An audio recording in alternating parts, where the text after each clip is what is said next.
holiday carol, I Heard the Bells on Christmas Day, actually comes from a poem. The poem is called Christmas Bells, and it's by Henry Wadsworth Longfellow. It was Christmas Day in 1864, which it was in the middle of the Civil War.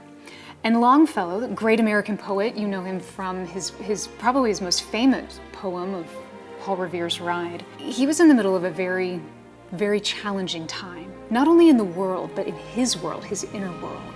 You see, 2 years earlier, his wife, his beloved wife, was tragically killed in a house fire. And he was severely burned as he went in and tried to save her, but to no avail. And he grieved deeply for his love, and multiple times he thought he actually might wind up being committed to an asylum. His depression and his grief was so intense.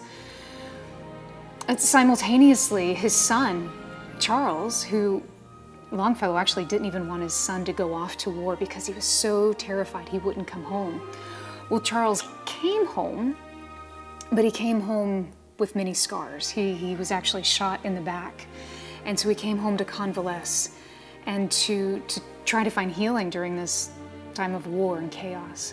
So Christmas Day was a pretty bleak time for him, for Longfellow, in 1864. And he sat down at his desk and he penned this poem that ultimately became what you and I know of as the song I Heard the Bells on Christmas Day. And the repeated phrase that happens in this poem and this carol talks about the idea of peace on earth, goodwill towards men. So the idea of the bells chiming constantly, ever-ending.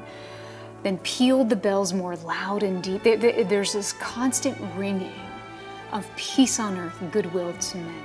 Peace on earth, goodwill to men. Peace on earth, goodwill to men.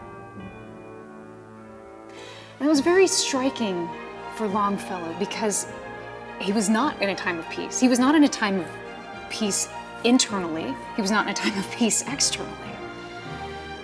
And yet there was almost this mantra of the bells ringing peace that he connected with in the poem.